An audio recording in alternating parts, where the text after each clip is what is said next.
Hey guys, how's it going? It's Marisa here, and I wanted to talk to you guys just about a few things around tones today. So I had a really great lesson this morning with a new student of mine, and we have spent two whole lessons working primarily on low tone sounds and also what I call a no tone, or just dampened skin with your hand flat on the back of the drum.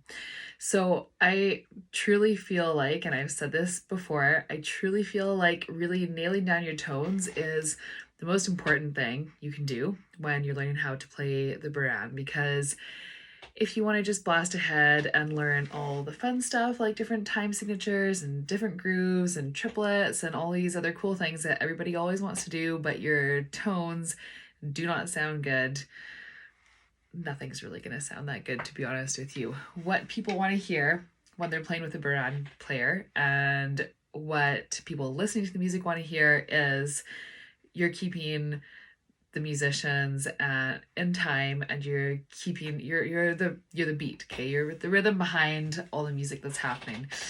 So all these extra things are really amazing when used more sparingly, in my opinion.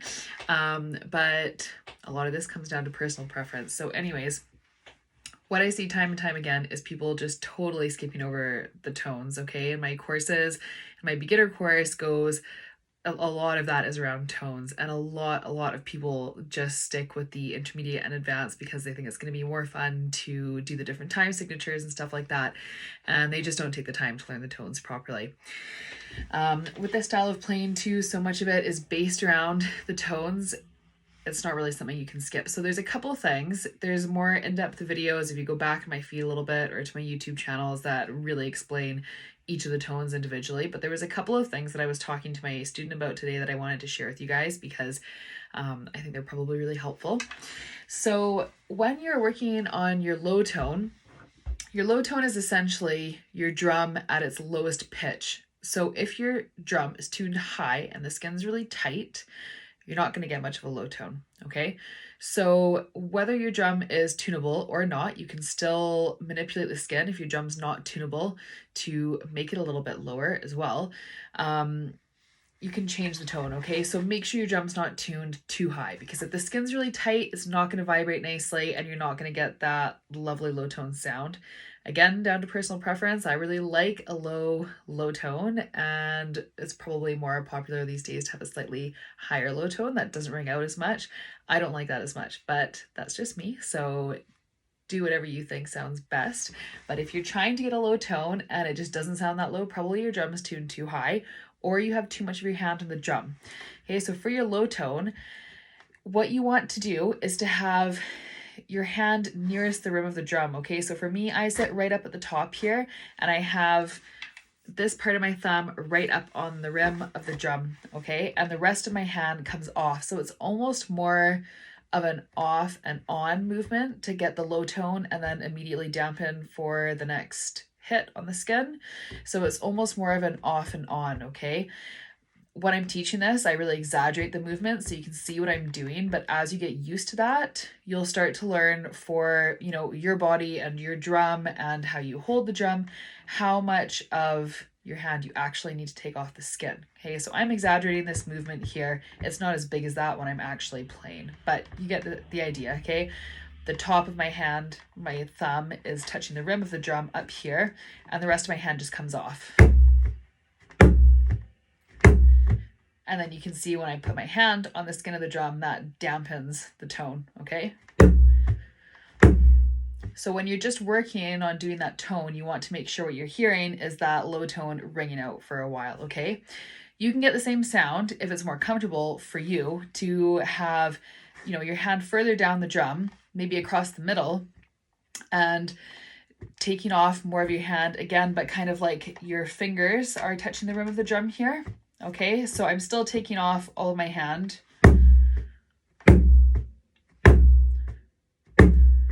Okay, so you can see those are two pretty different hand positions, but you're getting the same low tone, all right? So it's all about staying close to the rim of the drum and making sure enough of your hand comes off. I find this more comfy because I am only staying in the top half of the drum, okay? With the way I do the tones, I get my low like this, my middle, my hand's there, and my high tone, my hand is up at the top. So it's all about coming on and off the skin and how much pressure I'm putting on the skin, and also where I'm hitting in relation to my hand, okay? So if I'm playing my low tone with my hand at the top of the rim of the drum, I'm just making a tiny bit of contact here, and the whole rest of the skin is free to vibrate and to let that low tone really come through. Same thing if my hand is more in the middle of the drum over here, how I was showing you that second way to do a low tone, and my hand's still coming off the drum. I'm touching the skin a tiny bit here, and I'm leaving, again, all the rest of the skin is like free to vibrate. So I'm getting that really nice, like booming low tone that I really like. When you start to move on to the middle tones and the high tones, I'll talk a little bit more about those another day, but something you really want to work on there is how much pressure you're putting on the skin of the drum. If you watch your favorite drummer, you're most likely going to see a whole bunch of this type of stuff going on, okay? You should be able to see how much pressure somebody's putting on the skin of the drum, and you should be able to see it on this side of the skin. That's how much pressure you need to put, okay? So for my middle tones, my low tone, you're not going to see very much because obviously my hand's coming off the skin of the drum. But for the low tone,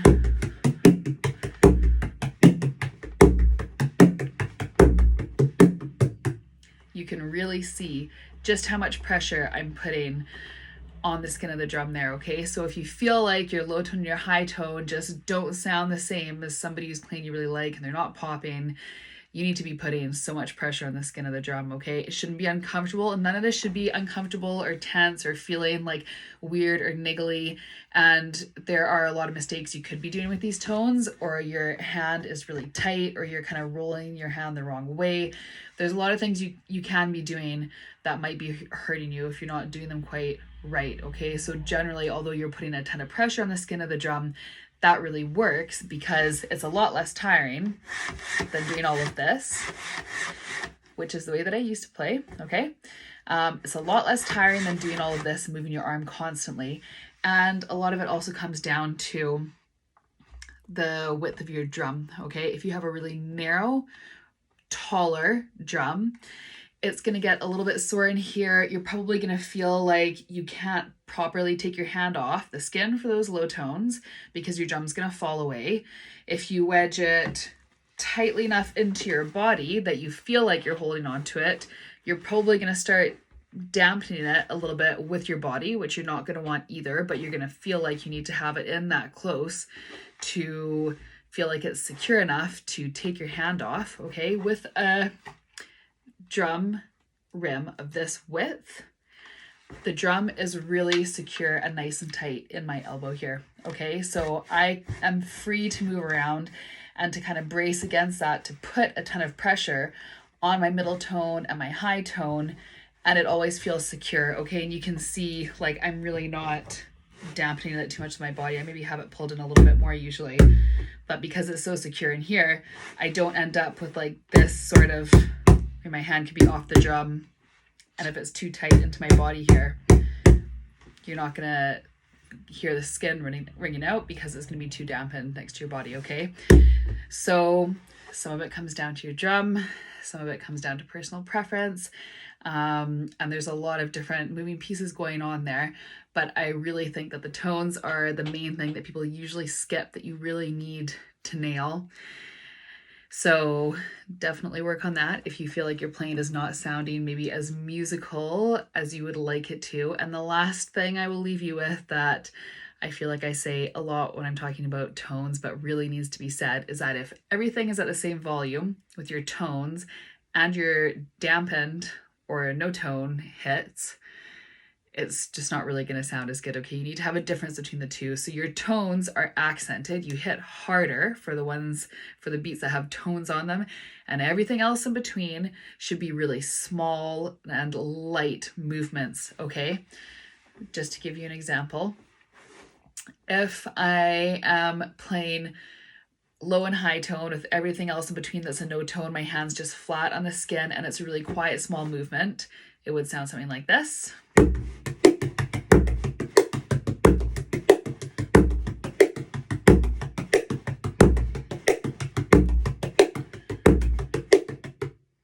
And if everything is really loud and at the same volume, I'm gonna get tired really fast and it's gonna sound more like this.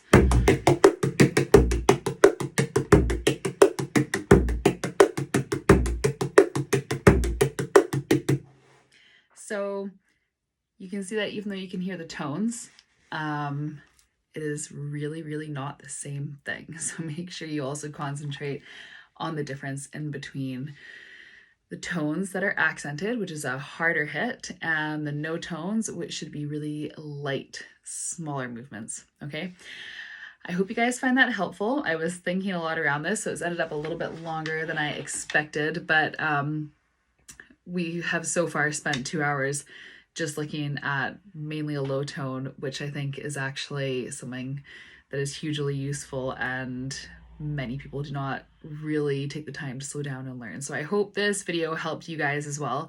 Let me know if you have any questions around tones and I would be more than happy to answer them.